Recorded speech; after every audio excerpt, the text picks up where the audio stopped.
నమస్తే. శ్రీ మాత్రే నమః. శ్రీ గురుభ్యో నమః. శ్రీ వాగ్దేవ్యై నమః.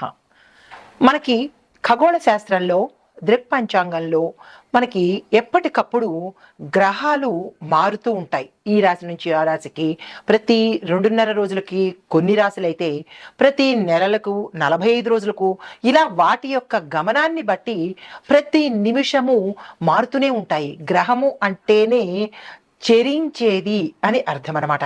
అయితే ఇప్పుడు మనకి చాలా అరుదుగా సంభవించే చంద్రమంగళ యోగము గురించి ప్రస్తావించబోతున్నాము. అయితే ఈ గ్రహాల యొక్క పరిభ్రమణము గమనము మనకి ఖగోళ శాస్త్రంలో ప్రతి సమయంలోనూ ఫ్రీక్వెంట్గా జరుగుతూ ఉంటాయి. అయితే ఈ ఒక రాశి నుంచి మరొక రాశికి ప్రతి గ్రహం మారే సమయంలో కొన్ని గ్రహాల కలయిక, ఒక్కొక్కసారి 2 గ్రహాలు కలుస్తుంటాయి, ఒక్కొక్కసారి 4, 5, 6 ఇట్లాగా వాటి యొక్క పరిభ్రమణం జరుగుతున్న సమయంలో మనకి రేపు ఫిబ్రవరి మధ్యలో అంటే 25 ఆ తారీఖులో మొత్తం 7 గ్రహాలు కలిసి ఒకే కక్షలో ఉండబోతున్నాయన్నమాట. అంటే ఇట్లాంటి వింతలు మన ఖగోళంలో ప్రతి నిమిషము జరుగుతూ ఉంటాయి. కొన్ని సంవత్సరాలకి అరుదుగా జరుగుతూ ఉంటాయి అన్నమాట. అలా అరుదుగా జరిగినదే ఈ చంద్రమంగళ యోగం అన్నమాట. అయితే ఈ చంద్రమంగళ యోగం వల్ల ఈ రాశులు మారడం వల్ల ఆ రాశి యొక్క గుర్తులకి రకరకాల ఫలితాలు వస్తుంటాయి.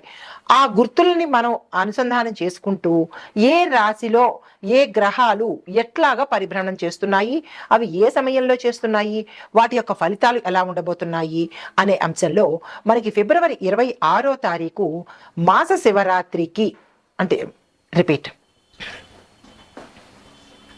ఇలా ఒక రాశి నుంచి మరొక రాశికి మారుతూ ఉండడం వల్ల అద్భుతమైన ప్రయోజనాలు ప్రతి ఒక్క రాశి వారికి కలగబోతున్నాయి. అయితే ఈ క్రమంలో ఫిబ్రవరి 26వ తారీఖు 2025 మహాశివరాత్రి సందర్భంగా మకర రాశిలో కుజుడు చంద్రుడితో కలయిక అవ్వడం వల్ల చంద్రమంగళ యోగం అనేది సంభవించబోతోంది. అయితే మనకి ప్రతి ఏడాదిలోనూ ఫాల్గుణ మాసంలో కృష్ణపక్షం చతుర్దశి రోజున మనకి మహాశివరాత్రి వస్తుందన్నమాట. అయితే ఈ సంవత్సరంలో ఫిబ్రవరి 26వ తారీఖు ఏర్పడబోతోంది. ఈ మహాశివరాత్రిని మనం చాలా వైభవంగా జరుపుకుంటూ ఉంటాము. ప్రతి నెల వచ్చేది మాస శివరాత్రి అయితే మహాశివరాత్రి సంవత్సరానికి ఒక్కసారే వస్తుంది. అయితే ఈ క్రమంలో శనిదేవుడు తన సొంత రాశి అయిన కుంభరాశి నుంచి శనిదేవుడు, శుక్రుడు, సూర్యుడు అరుదుగా కలయిక జరగబోతోంది. దీన్ని త్రిగ్రాహి కలయిక అంటారు. 3 గ్రహాల యొక్క సంయోగము కలయిక అనమాట. ఇది చాలా అరుదుగా మన ఖగోళ శాస్త్రంలో జరగబోతోంది. అయితే ఇది ఇలా జరగడం వల్ల మనకి ఏమి ఏర్పడబోతోంది, ఏ రాశులు ఎలాగా మనకి ఎఫెక్ట్ అవ్వబోతున్నాయి అనే అంశాలని చూద్దాము. అయితే ఈ కలయిక 300 సంవత్సరాల క్రితం ఒకసారి జరిగింది, మళ్ళా తిరిగి ఈ సంవత్సరంలో జరగబోతుంది అనమాట. అయితే ఈ చంద్రమంగళ యోగం అంటే ఏమిటి అందరికీ అంటే సంశయం రావచ్చు. చంద్రమంగళ యోగం అంటే ఏంటి, అది కూడా ఒక యోగమేనా అంటే ప్రతిసారి మనకి కొన్ని యోగాలు, కొన్ని రాజయోగాలు, కొన్ని మహారాజయోగాలు కూడా ఈ గ్రహాల మార్పు వల్ల జరుగుతున్నాయి.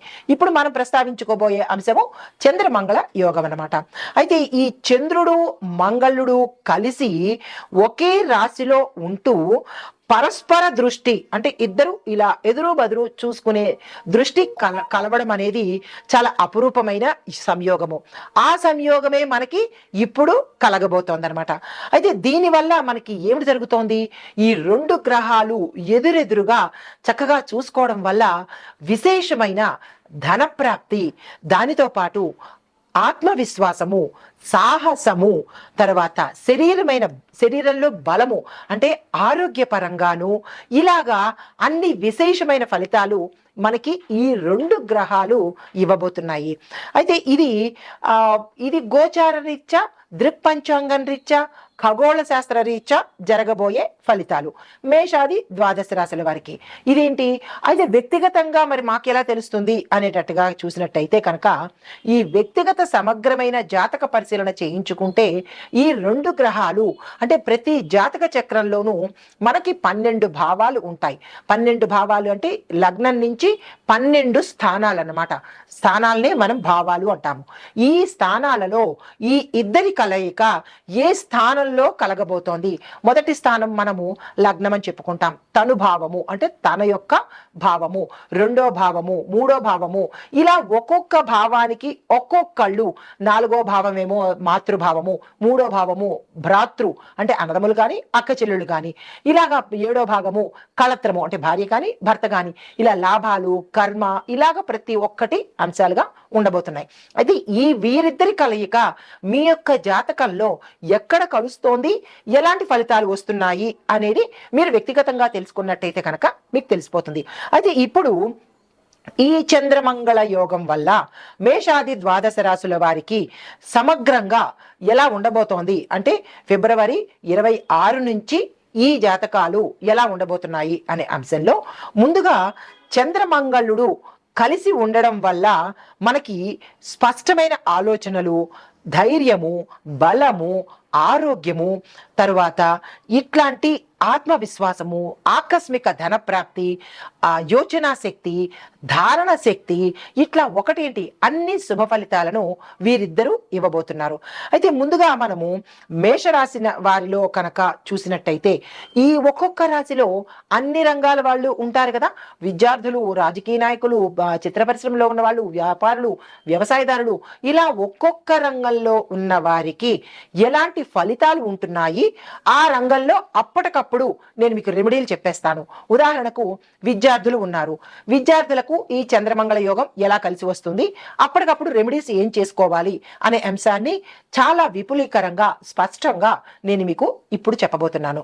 ముందుగా మేషరాశిలో ఉన్న వారికి చంద్రుడు, ఈ మంగళుడు మీ రాశిలోనే ఉన్నాడనమాట. దానివల్ల ఈ యోగం వల్ల మీకు శక్తి, ధనప్రాప్తి, దానితో పాటుగా మీరు ఏ పని తలపెట్టినా విజయాలను సాధిస్తారనమాట. అయితే ఉద్యోగస్తులకు కనుక చూసుకున్నట్టయితే ఉన్నతాధికారుల మద్దతు, తరువాత పదోన్నతులు కలిసి వస్తాయి. వ్యాపారులకు చూసుకున్నట్టయితే కొత్త కొత్త ఒప్పందాలు పాజనన. తదుపరి రాశి తులారాశి. ఈ తులారాశి వారికి చంద్రమంగళ యోగం ఎలా ఉండబోతోంది అనేది చూసినట్టయితే ముందుగా ఉద్యోగస్తులకు మంచి మంచి అవకాశాలు వచ్చే దిశ కనపడుతోంది. మీ ప్రతిభకు తగిన గుర్తింపు వస్తుంది. అయినప్పటికీ స్ట్రెస్ ఎక్కువగా ఫీల్ అవుతారు. కొత్త ప్రాజెక్టులు, కొత్త ఆఫర్లు అందుకోవడానికి రెడీగా ఉండండి. ప్రమోషన్స్, ట్రాన్స్ఫర్స్, వేరే ప్రదేశాలకు కావచ్చు, ఇంటర్నల్ ట్రాన్స్ఫర్స్ కావచ్చు, శుభవార్తలు వినడానికి, మీ పై అధికారులు మెప్పు పొందడానికి, ఇట్లాగా అన్ని మంచి శుభవార్తలే మీకు ఈ సమయంలో గోచరిస్తోంది. మీకు చెప్పదగిన పరిహారము శివాష్టోత్తరం తప్పనిసరిగా చదవండి, శివాలయానికి వెళ్ళండి. వ్యాపారస్తులకు కొత్త కొత్త అవకాశాలు వస్తాయి. ఎక్స్పాన్షన్కి కానీ పెట్టుబడులకు కానీ ఇది రైట్ టైము. మీరు ఆ ప్రయత్నాలు చేసుకోండి. అధిక లాభాలు పొందాలి అంటే కనుక మీరు ఒక ప్లాన్ వేసుకోండి. ఎలాగైతే మనం లాభాలు పొందుతాము అనే ఒక వ్యాపార ప్రణాళికను మీరు మీకు మీరే క్రియేట్ చేసుకుంటే కనుక ఆ దిశగా ప్రయత్నం చేస్తే విశేషమైన లాభాలు పొందే అవకాశం కనబడుతోంది. శనివారం నాడు తప్పనిసరిగా మీకు చెప్పదగిన పరిహారము నల్ల మినుములను దానంగా ఇచ్చేసుకోండి. అయితే విద్యార్థులకు కొంత ఒత్తిడి ఉంటుంది. కొంతమందికి పోటీ పరీక్షలు చాలా టఫ్గా అనిపిస్తాయి. కాబట్టి కొంతమంది ఆ టఫ్ని మేనేజ్ చేయలేక మాకు ఈ పోటీ పరీక్షలు వద్దు అని డ్రాప్ అయిపోతారు. కొంతమంది అటెండ్ చేస్తారు. కాబట్టి వీరికేమో ఫెయిల్ అయ్యే అవకాశము, కొంతమందికి పాస్ అయ్యే అవకాశము, ఏదైనా మీరు పెట్టిన శ్రద్ధను బట్టే మీ రిజల్ట్స్ ఉంటాయి. తర్వాత కొంతమందికి కొన్ని రంగాల్లో అంటే ఐటీలో అంటే మేనేజ్మెంట్ వైపు కానీ, లేదా అంటే మెడికల్ వైపు కానీ, సైన్స్ అండ్ టెక్నాలజీ వైపు, గణితం వైపు ఉండే విద్యార్థులకు చక్కని అవకాశాలు వచ్చేది కనపడుతోంది. మీకు చెప్పదగినది ఏంటంటే గణపతి ఆరాధన తప్పనిసరిగా చేసుకోండి. తదుపరి వ్యవసాయదారులకు చూసినట్టయితే కొన్ని కొత్త కొత్త సమస్యలు మీకు ఉద్భవిస్తాయి. అది జంతువుల వల్ల పంట నష్టపోవడం కానీ, లేదా అంటే క్రిమికీటకాదుల వల్ల కానీ, లేదా మీరు వేసిన ఎరువులు లేదా అంటే మీ విత్తనాలు పుచ్చిపోవడమో, ఎరువులు మంచివి కాకపోవడమో, ఇలాంటి ప్రాబ్లమ్స్ వల్ల మీ పంట నష్టమయ్యే అవకాశం ఉంది. జాగ్రత్తలు తీసుకోండి. కొన్ని పంటలు లాభాలు వచ్చే అవకాశం కనపడుతోంది. సంతోషించదగ్గ విషయము. అయితే పంటలు పరిమితమైన పరిస్థితుల్లోనే మీరు వేసుకోవాలి. ఎప్పుడో అసలు సీజన్ దాటిపోయిన తర్వాత ఆ పంట వేస్తే లాభం ఎలా వస్తుంది? కాబట్టి సీజనల్ పంటలను వేసుకోండి. సేంద్రియ ఎరువులను వాడండి. మీరు ఇంకా రసాయన ఎరువులు వేయడము, దాని ద్వారా మీ ఆరోగ్యం పోవడము, తర్వాత పంట కూడా నష్టమయ్యే అవకాశం ఉంది. కాబట్టి శాస్త్రీయ పద్ధతుల్లోనే మీరు సాగుబడి చేసుకోండి. మీకు చెప్పదగిన పరిహారము, లక్ష్మీ అమ్మవారి పూజ తప్పనిసరిగా చేసుకోండి. ఐటీ రంగంలో ఉన్న వాళ్ళకి కొత్త కొత్త టెక్నాలజీలు నేర్చుకోండి. కొత్త ప్రాజెక్టులను యాక్సెప్ట్ చేయండి. పాత ప్రాజెక్ట్స్ని ఇన్ టైంలో కంప్లీట్ చేసే ప్రయత్నం చేసుకోండి. సాంకేతిక పరిజ్ఞానం మీద మీరు పట్టు సాధించాలి. అంటే దాన్ని మీరు డెవలప్ చేసుకునే పరిస్థితి తప్పనిసరిగా నేర్చుకోండి.